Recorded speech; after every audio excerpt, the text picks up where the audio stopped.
ਵਾਹਿਗੁਰੂ ਜੀ ਕਾ ਖਾਲਸਾ ਵਾਹਿਗੁਰੂ ਜੀ ਕੀ ਫਤਿਹ। ਦਾਸ ਜਾਨ ਕਰ ਦਾਸ ਪਰ ਕੀਚੈ ਕਿਰਪਾ ਅਪਾਰ।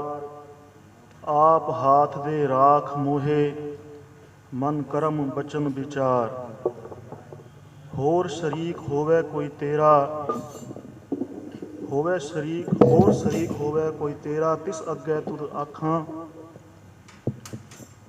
हे गुरु नानक साहब महाराज सच्चे पातशाह, तेरे अगे मैं तेनों की सलाहां। मैं मूर्ख हाँ, तेरा नाम सुजाखा है। धन गुरु नानक साहब महाराज सच्चे पातशाह की किरपा सदका आओ मुड़ लड़ीवार विचार नाल जुड़ते हाँ।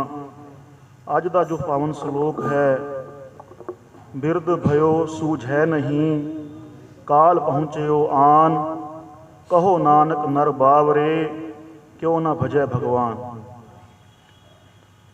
बिरध अवस्था आ गई है शरीर दे उपर, ज्ञान इंद्रियां कमज़ोर हो गई हैं, कुछ सुझदा नहीं। मनुख नूं ये भी एहसास नहीं कि काल दा फंदा, काल दी फाही सिर ते आ गई है। धन गुरु तेग बहादुर साहब महाराज सच्चे पातशाह आखदे हन, हे मनुख तू अजे भी मूर्ख क्यों बनया होया है, तू हुण भी राम नूं क्यों नहीं सिमरदा।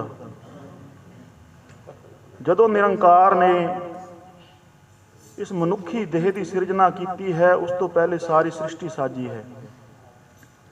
सारी सृष्टि साजी है, सारी सृष्टि निरंकार का गुण गा रही है। निरंकार का मन है मैं एक ऐसी बनतर बनावा जो जीवंत रूप के अंदर मेरा गुणगान करे। गा तो प्रभु नूं हवा भी रही है, अग्नि भी रही है, पर मनुख है, मनुख मेरे प्रभु का जीवंत रूप है। ब्रह्मांड का जो कुछ इस ब्रह्मांड विच है, सारा महाराज ने मनुख की देह विच पाया है। जदों मनुख सिमरन करता है तो महापुरख आखते हैं कि सारी खलकत समझ लो सिमरन कर रही है। अदृश्य रूपी सिमरन चल रहा है। गावन तुदनो पवन पानी बै संतर, गावे राजा धर्म दुआरे। गा रहे हैं सारे। मनुख दे अंदर प्रभु ने सारी सृष्टि पाई है। जो ब्रह्मंडे सोई पिंडे, इस पिंड विच सब कुछ है। पंज तत्त महाराज ने इस शरीर नूं पाए हैं। उस तो बाद महाराज ने इसनूं ज्ञान इंद्रियां दित्तियां हैं। उस तो बाद पंज रस भी पाए हैं। ये पंज रस हैं शब्द, स्पर्श, रूप, रस ते गंध। मनुख का मन इन्हां पंज रसां विच ही लिपटिया रहिंदा है। करना तो यह सी इन्हां रसां तो महारस वल जाना सी, इस रस तो महारस वल वधना सी, पर मनुख इस रस विच गलतान हो गया है। शरीर विच मन विच इन्हां रसां की अधिकता ने विकारां नूं जन्म दिता है। ये विकार हैं काम, क्रोध, लोभ, मोह ते अहंकार। इस विच गलतान होया है मनुख। स्पर्श भी जे साधु दा है, टुटे हुए मनुख नूं जोड़ दिंदा है। जे स्पर्श साधु दा है, पूरन पुरख दा है,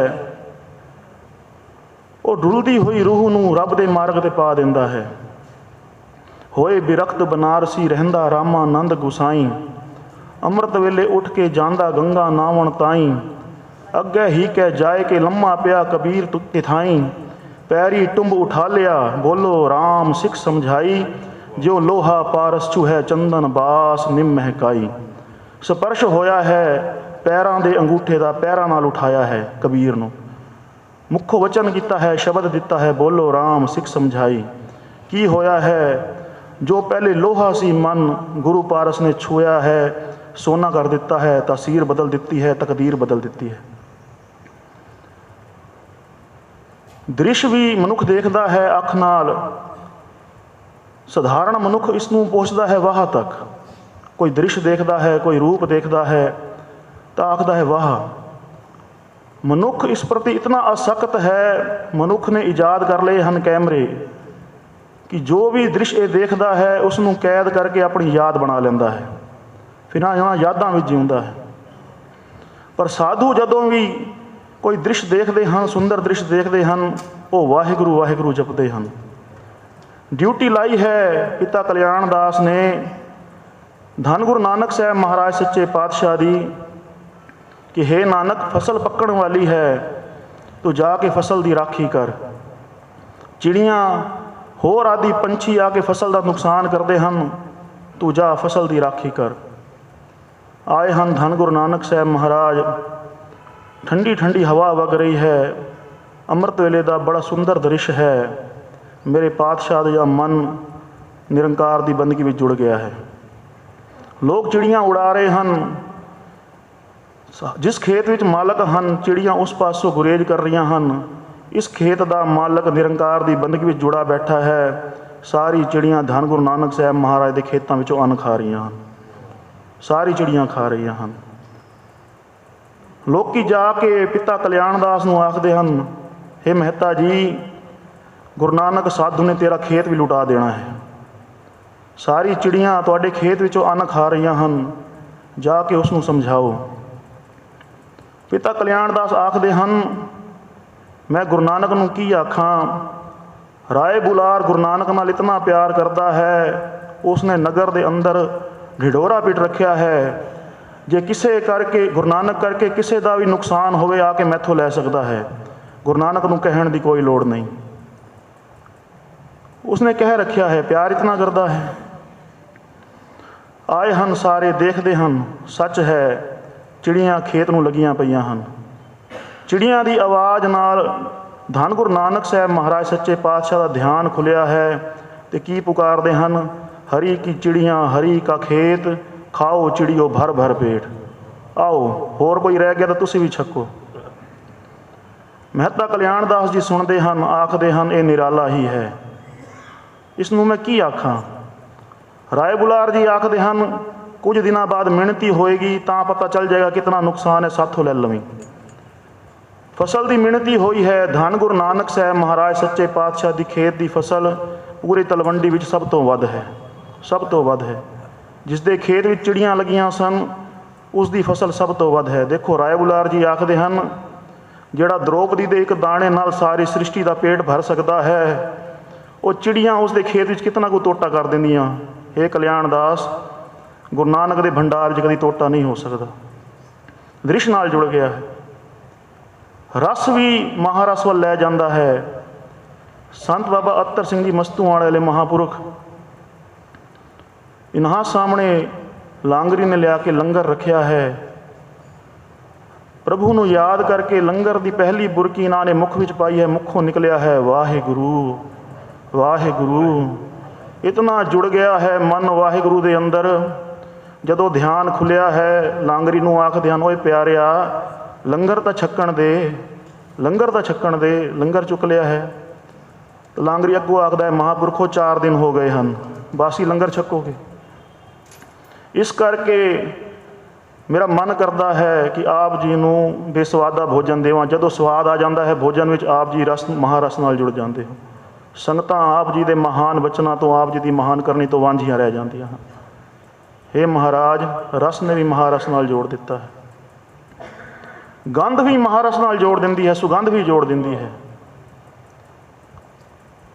ਅਮੀਰ ਖੁਸਰੋ ਜੋ ਆਪਣੇ ਮੁਰਸ਼ਿਦ ਹਜ਼ਰਤ ਨਿਜ਼ਾਮੁਦੀਨ ਦੇ ਪਿਆਰ ਦੇ ਅੰਦਰ ਸ਼ੈਦਾਈ ਹੈ, ਉਸ ਨੂੰ ਨਾਲ ਲੈ ਕੇ ਆਇਆ ਹੈ।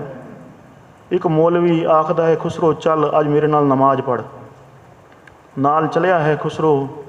ਸ਼ਾਹੀ ਬਾਗ ਵਿੱਚੋਂ ਲੰਘ ਰਹੇ ਹਨ।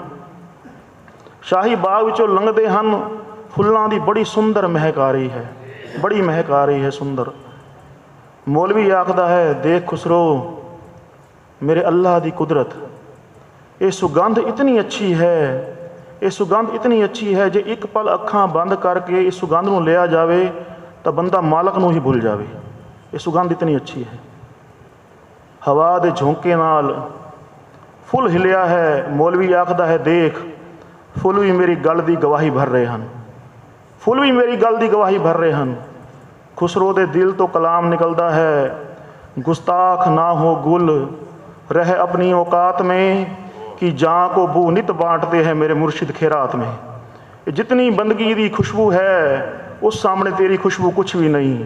ਉਸ ਦੀ ਯਾਦ ਦੀ ਖੁਸ਼ਬੂ ਦੇ ਸਾਹਮਣੇ ਹੇ ਗੁਲਾਬ ਤੇਰੀ ਖੁਸ਼ਬੂ ਕੁਛ ਵੀ ਨਹੀਂ। ਐਸੀ ਖੁਸ਼ਬੂ ਮੇਰਾ ਮੁਰਸ਼ਿਦ ਬੀਖ ਵਿੱਚ ਵੰਡਦਾ ਹੈ, ਆਪਣੇ ਪਿਆਰਿਆਂ ਨੂੰ ਖਿਰਾਤ ਵਿੱਚ ਵੰਡਦਾ ਹੈ। ਅੱਜ ਬਿਰਧ ਹੋ ਗਿਆ ਹੈ ਹੇ ਮਨੁੱਖ, ਤੂੰ ਜੀਵਨ ਦੀ ਦੋ ਮਹਾਨ ਅਵਸਥਾਵਾਂ ਨੂੰ ਖੋ ਚੁੱਕਿਆ ਹੈ। ਤੂੰ ਬਾਲਪਨ ਨੂੰ ਖੋ ਚੁੱਕਿਆ ਹੈ, ਤੂੰ ਜਵਾਨੀ ਨੂੰ ਵੀ ਖੋ ਚੁੱਕਿਆ ਹੈ। ਇਹ ਦੋ ਹਰ ਅਵਸਥਾ ਮਹਾਨ ਹੈ। ਹਰ ਅਵਸਥਾ ਇਹ ਸੰਭਾਵਨਾ ਲੈ ਕੇ ਆਈ ਹੈ ਕਿ ਮਨੁੱਖ ਇਸ ਅਵਸਥਾ ਦੇ ਅੰਦਰ ਨਿਰੰਕਾਰ ਦਾ ਪਿਆਰਾ ਹੋ ਸਕਦਾ ਹੈ, ਇੱਥੋਂ ਤੱਕ ਕਿ ਨਿਰੰਕਾਰ ਵੀ ਹੋ ਸਕਦਾ ਹੈ। ਹਰ ਅਵਸਥਾ ਹੈ। 13 ਸਾਲ ਦੇ ਹਨ ਧੰਨ ਬਾਬਾ ਬੁੱਢਾ ਸਾਹਿਬ, ਜਦੋਂ ਬਾਬਾ ਬਾਲਕ ਬੂੜਾ ਧੰਨ ਗੁਰੂ ਨਾਨਕ ਸਾਹਿਬ ਮਹਾਰਾਜ ਪਾਸ ਆਇਆ ਹੈ, ਅਕਲ ਵਿੱਚ ਬਜ਼ੁਰਗੀ ਹੈ। ਸ਼ੇਖ ਸਾਦੀ ਨੂੰ ਪੁੱਛਿਆ ਹੈ ਕਿਸੇ ਨੇ, ਹੇ ਸਾਦੀ, ਰੱਬ ਦੇ ਪਿਆਰੇ ਕਿਸ ਪ੍ਰਕਾਰ ਹੋਣੇ ਚਾਹੀਦੇ ਹਨ? ਸ਼ੇਖ ਸਾਦੀ ਆਦਾ ਹੈ, ਰੱਬ ਦੇ ਪਿਆਰੇ ਰੱਬ ਵਰਗੇ ਹੀ ਹੋਣੇ ਚਾਹੀਦੇ ਹਨ। ਹਰ ਜਨ ਐਸਾ ਚਾਹੀਏ ਜੈਸਾ ਹਰ ਹੀ ਹੋਏ। ਉਹਨਾਂ ਦੇ ਲੱਛਣ ਕੀ ਹੁੰਦੇ ਹਨ? ਸ਼ੇਖ ਸਾਦੀ ਆਖਦਾ ਹੈ, ਉਹ ਅਕਲ ਤੋਂ ਬਜ਼ੁਰਗ ਹੁੰਦੇ ਹਨ, ਤਨ ਤੋਂ ਜਵਾਨ ਹੁੰਦੇ ਹਨ, ਹਿਰਦੇ ਤੋਂ ਬੱਚੇ ਹੁੰਦੇ ਹਨ। ਪੁੱਛਦਾ ਹੈ ਅੱਗੋਂ, ਹੇ ਸਾਦੀ, ਇਹ ਕਿਸ ਉਮਰ ਦੇ ਅੰਦਰ ਇਹ ਅਵਸਥਾ ਪ੍ਰਾਪਤ ਹੋ ਸਕਦੀ ਹੈ? ਸਾਦੀ ਆਖਦਾ ਹੈ, ਕਿਸੇ ਵੀ ਉਮਰ ਵਿੱਚ ਇਹ ਅਵਸਥਾ ਪ੍ਰਾਪਤ ਹੋ ਸਕਦੀ ਹੈ। ਬੱਚੇ ਨੂੰ ਵੀ ਹੋ ਸਕਦੀ ਹੈ, ਜਵਾਨ ਨੂੰ ਵੀ ਹੋ ਸਕਦੀ ਹੈ, ਬਜ਼ੁਰਗ ਨੂੰ ਵੀ ਹੋ ਸਕਦੀ ਹੈ। ਹਰ ਅਵਸਥਾ ਵਿੱਚ ਇਹ ਅਵਸਥਾ ਪ੍ਰਾਪਤ ਹੋ ਸਕਦੀ ਹੈ। ਤਿੰਨੇ ਗੁਣ ਗੁਰੂ ਨਾਨਕ ਕਿਰਪਾ ਕਰਨ ਤਾਂ ਮਿਲ ਸਕਦੇ ਹਨ। 13 ਸਾਲ ਦੀ ਅਵਸਥਾ ਹੈ ਧੰਨ ਬਾਬਾ ਬੁੱਢਾ ਸਾਹਿਬ ਦੀ, ਜਦੋਂ ਭਾਈ ਬੂੜਾ ਬਾਬਾ ਬੁੱਢਾ ਸਾਹਿਬ ਬਣਿਆ ਹੈ।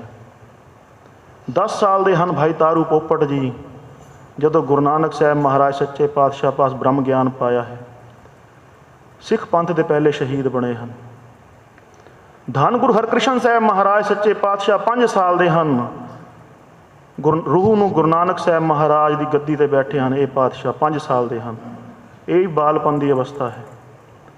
9 ਸਾਲ ਦੀ ਅਵਸਥਾ ਹੈ ਮੇਰੇ ਪਾਤਸ਼ਾਹ ਧੰਨ ਗੁਰੂ ਗੋਬਿੰਦ ਸਿੰਘ ਜੀ ਮਹਾਰਾਜ ਸੱਚੇ ਪਾਤਸ਼ਾਹ ਦੀ।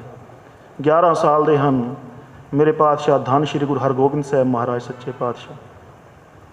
7 ਤੇ 9 ਸਾਲ ਦੇ ਹਨ ਸਾਹਿਬਜ਼ਾਦਾ ਜ਼ੋਰਾਵਰ ਸਿੰਘ ਤੇ ਫਤਿਹ ਸਿੰਘ। ਸੂਬੇ ਦੀ ਕਚਹਿਰੀ ਅੰਦਰ ਬੈਠੇ ਹਨ ਵਜ਼ੀਰ, ਮੌਲਵੀ, ਰਾਜੇ, ਸਿਆਣੇ।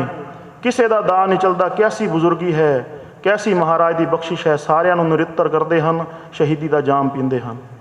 4 ਸਾਲ ਦਾ ਹੈ ਬਾਬਾ ਬੰਦਾ ਸਿੰਘ ਬਹਾਦਰ ਜੀ ਦਾ ਪੁੱਤਰ ਕੁੰਵਰ ਅਜੇਪਾਲ ਸਿੰਘ, ਸ਼ਹਾਦਤ ਦਾ ਜਾਮ ਪੀਂਦਾ ਹੈ।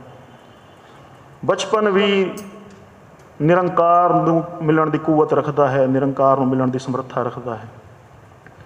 ਜਵਾਨੀ ਵੀ ਨਿਰੰਕਾਰ ਨੂੰ ਮਿਲਣ ਦੀ ਸਮਰੱਥਾ ਰੱਖਦੀ ਹੈ। ਮੇਰੇ ਪਾਤਸ਼ਾਹ ਧੰਨ ਸ਼੍ਰੀ ਗੁਰੂ ਅੰਗਦ ਸਾਹਿਬ ਮਹਾਰਾਜ ਜੀ ਦੀ ਸਰੀਰਕ ਆਰਜਾ 48 ਸਾਲ ਹੈ। 35 ਸਾਲ ਦੀ ਉਮਰ ਹੈ ਜਦੋਂ ਆਪ ਜੀ ਬੈਠੇ ਹਨ ਧੰਨ ਗੁਰੂ ਨਾਨਕ ਸਾਹਿਬ ਮਹਾਰਾਜ ਦੇ ਉੱਤਰਾਧਿਕਾਰੀ ਧੰਨ ਗੁਰੂ ਨਾਨਕ ਸਾਹਿਬ ਹੋ ਕੇ ਗੱਦੀ ਦੇ ਉੱਪਰ। 48 ਸਾਲ ਦੀ ਅਵਸਥਾ ਬਜ਼ੁਰਗ ਦੀ ਅਵਸਥਾ ਨਹੀਂ, ਜਵਾਨ ਦੀ ਹੈ। ਇਹ ਅਵਸਥਾ ਵੀ ਰੱਖਦੀ ਹੈ ਨਿਰੰਕਾਰ ਹੋਣ ਦੀ ਕੁਵਤ, ਨਿਰੰਕਾਰ ਹੋਣ ਦਾ ਮਾਤਾ। ਬਜ਼ੁਰਗੀ ਵੀ ਰੱਖਦੀ ਹੈ। ਧੰਨ ਗੁਰੂ ਅਮਰਦਾਸ ਮਹਾਰਾਜ ਸੱਚੇ ਪਾਤਸ਼ਾਹ ਜਦੋਂ ਆਏ ਹਨ 60 ਪਾਰ ਕਰ ਚੁੱਕੇ ਹਨ ਗੁਰੂ ਅੰਗਦ ਸਾਹਿਬ ਮਹਾਰਾਜ ਪਾਸ। ਕੈਸੀ ਸੇਵਾ ਕਰਦੇ ਹਨ, ਐਸੀ ਸੇਵਾ ਕਰਦੇ ਹਨ। ਦੇਖੋ ਮਨ ਵਿੱਚ ਬਜ਼ੁਰਗੀ ਹੈ, ਤਨ ਪੱਖੋਂ ਜਵਾਨ ਹਨ। ਪਾਣੀ ਢੋਣ ਦੀ ਸੇਵਾ ਕਰਦੇ ਹਨ, ਕਿਤਨੇ ਕੋਹਾਂ ਤੋਂ ਪਾਣੀ ਢੋ ਕੇ ਲਿਆਉਂਦੇ ਹਨ। ਹਰ ਪਲ ਤਤਪਨ ਹਨ ਗੁਰੂ ਦੀ ਸੇਵਾ ਦੇ ਅੰਦਰ। ਅੱਜ ਚੋਟ ਲੱਗੀ ਹੈ, ਡਿੱਗੇ ਹਨ, ਪਾਣੀ ਨਹੀਂ ਡਿੱਗਣ ਦਿੱਤਾ। ਆਏ ਹਨ ਧੰਨ ਗੁਰੂ ਅੰਗਦ ਸਾਹਿਬ ਮਹਾਰਾਜ ਸੱਚੇ ਪਾਤਸ਼ਾਹ ਨੇ ਆਖਿਆ ਹੈ ਗੁਰੂ ਅਮਰਦਾਸ ਨੂੰ ਅੱਜ ਇਸ਼ਨਾਨ ਕਰਕੇ ਸਾਡੇ ਕੋਲ ਲਿਆਓ, ਨਵੇਂ ਵਸਤਰ ਪਵਾ ਕੇ ਲਿਆਓ। ਨਵੇਂ ਵਸਤਰ ਪਵਾ ਕੇ ਲਿਆਏ ਹਨ। ਗੁਰੂ ਅਮਰਦਾਸ ਮਹਾਰਾਜ ਸੱਚੇ ਪਾਤਸ਼ਾਹ ਦੀ ਨੈਣਾਂ ਵਿੱਚ ਹੰਝੂ ਹਨ। ਆਖਦੇ ਹਨ ਮਹਾਰਾਜ ਮੈਂ ਅੱਜ ਡਿੱਗ ਪਿਆ ਹਾਂ, ਚੋਟ ਲੱਗ ਗਈ ਹੈ, ਮੈਂ ਅੱਜ ਤੋਂ ਪਾਣੀ ਢੋਣ ਦੀ ਸੇਵਾ ਤੋਂ ਵੀ ਗਿਆ। ਪਾਤਸ਼ਾਹ ਮੈਂ ਡਿੱਗ ਪਿਆ ਹਾਂ। ਅੱਗੋਂ ਦਾਤਾਰ ਪਿਤਾ ਆਖਦੇ ਹਨ ਅਮਰਦਾਸ ਕੁਦਰਤ ਦਾ ਨਿਯਮ ਹੈ, ਜਿਹੜਾ ਫਲ ਪੱਕ ਜਾਂਦਾ ਹੈ ਉਹ ਡਿੱਗਦਾ ਹੈ। ਮੈਂ ਇੰਤਜ਼ਾਰ ਕਰਦਾ ਸੀ ਤੂੰ ਕਦੋਂ ਪੱਕਣਾ ਹੈ, ਅੱਜ ਤੂੰ ਪੱਕ ਗਿਆ ਹੈ। ਅੱਜ ਤੋਂ ਤੂੰ ਗੁਰੂ ਨਾਨਕ ਦੀ ਗੱਦੀ 'ਤੇ ਬਹਿਣਾ ਹੈ, ਅੱਜ ਤੋਂ ਤੂੰ ਗੁਰੂ ਨਾਨਕ ਹੋਣਾ ਹੈ। ਇਹ ਅਵਸਥਾ ਵੀ ਰੱਖਦੀ ਹੈ ਗੁਰੂ ਨਾਨਕ ਹੋਣ ਦਾ ਮਾਦਾ। ਜਿਤਨੇ ਤੱਕ ਮਨੁੱਖ ਦੇ ਪਾਸ ਇੱਕ ਸਵਾਸ ਵੀ ਬਾਕੀ ਹੈ, ਮਨੁੱਖ ਨਿਰੰਕਾਰ ਨੂੰ ਮਿਲਣ ਦਾ ਮਾਦਾ ਰੱਖਦਾ ਹੈ। ਅਜੇ ਵੀ ਦੇਰ ਨਹੀਂ ਹੋਈ, ਅਜੇ ਵੀ ਦੇਰ ਨਹੀਂ ਹੋਈ। ਅੰਤ ਕਾਲ ਨਾਰਾਇਣ ਸਿਮਰੈ, ਐਸੀ ਚਿੰਤਾ ਮੇ ਜੋ ਮਰੈ, बदत त्रिलोचन ते नर मुक्ता पितंबर वां कै हृदय बसै। हर सवास निरंकार नूं मिलण दा मादा रखदा है। संत हरनाम सिंह जी रोडे वाले महापुरुख, उन्हां नूं सेवकां ने पुछया है, महाराज साधु सारा दिन वाहिगुरु वाहिगुरु वाहिगुरु क्यों जपदे हन, क्यों जपदे हन? आखदे हन, प्यारिया इस संसार विच सारे वपार करन आए हन, सारे वपार कर रहे हैं। तेरे पास कोई चीज़ है जिसकी कीमत लाख रुपया है, जो कीमत तो घट तू उसनूं वेचना है 20,000 का, 15,000 का, 5,000 का, कोई भी शाहूकार उसनूं तत्काल ले लवेगा, पल विच खरीदेगा। पर जे तैनूं पता है चीज़ अनमोल है तो तू कित्थे जाएगा? आखदा है, मैं उस शाह पास जावांगा जो शाह उसका मुल तार सके। आखदे हन संत हरनाम सिंह जी, मनुख ने अपने कर्म नूं अपने साह बख्श दिते हन, बदले विच लईआं हन महल माणियां मकान परिवार, ये रस सारे मंग लए हन। मनुख ने अपने साह नूं घट कीमत ते वेचिया है। साधु अपने साह नूं घट कीमत ते नहीं वेचदा, साधु अपने साह नूं वेचदा है, अपने साहां दा वपार करदा है गुरु नानक दे नाल। हो सकता है साधु की जेब के अंदर पैसे ना होण, हो सकता है साधु पास माल जायदाद ना होवे, पर जगत के सारे शाह साधुआं दे चरणां दी धूड़ बराबर हुंदे हन, क्योंकि साधु पास गुरु नानक की सिफत है। जिसनों बख्शे सिफत सलाह, नानक पातशाह ही पातशाह। हो सकता है साधु पास ना दिखे, हो सकता है। इसलिए असीं गुरु नानक नाल अपनी वणज करते हाँ, इसलिए सवास सवास गुरु नानक नाल लांदे हाँ। कोई मजदूर मन नाल या बेमन नाल मजदूरी करे, शाम नूं पैसे लै ही जाता है। मन नाल जपां बेमन नाल जपां, गुरु नानक की मजदूरी ही इतनी है, जगत का शाह बना देंदा है। ऐसा गुरु नानक है मेरा। धन गुरु तेग बहादुर साहब महाराज सच्चे पातशाह आखदे हन, हे मनुख भावें तू दो अवस्थावां गवा चुकिया है, भावें हुण तेरे पास आखिरी समा आ गया है, काल अपनी फांदी तेरे गले अंदर पाउण दी तत्पर खड़ा है, पर अजे भी देर नहीं हुई। हे मनुख तू उस गुरु नानक नाल जुड़, तू उस प्रभु नूं सलाह, क्योंकि वो बड़ा दयाल है, बड़ा करीम है, इतना दयाल है मेरा दाता।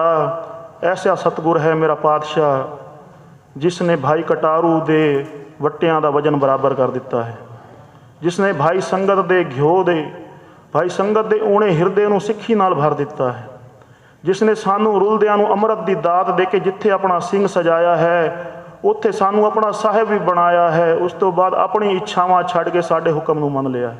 इतना दयाल है। तो उस दे राह उत्ते एक कदम चल के वेख, वो तो ऐसा दातार पातशाह है, वो तो ऐसा किरपा निधान है, वो तो बेशवा के दरवाजे ते खड़ा रहेगा, तैनू पाप की पौड़ी नहीं चढ़न देगा। इतना दयाल है मेरा पातशाह, इतना सतगुर, इतना दयाल है।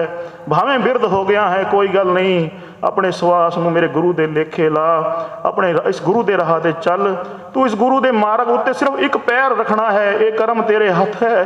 तू गुरु दे मार्ग ते एक पैर रख, गुरु ने अपने आप ही तेनू सांभ लेना है। चरण शरण गुरु एक पैंडा जाए चल, सतगुर कोट पैंडा आगे होई लेत है। सारा रास्ता गुरु ने आप सफ़र करना है, तेरा पहरेदार भी गुरु ने आप बनना है।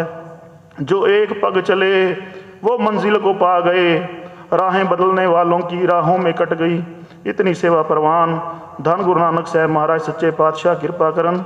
गुरसिੱਖੀ ਦੇ ਕਿਣਕੇ ਸਾਡੇ ਜੀਵਨ ਵਿੱਚ ਵੀ ਆਉਣ। भुल चुक दी खिमा देहो असीस। वाहिगुरू जी का खालसा, वाहिगुरू जी की फतेह।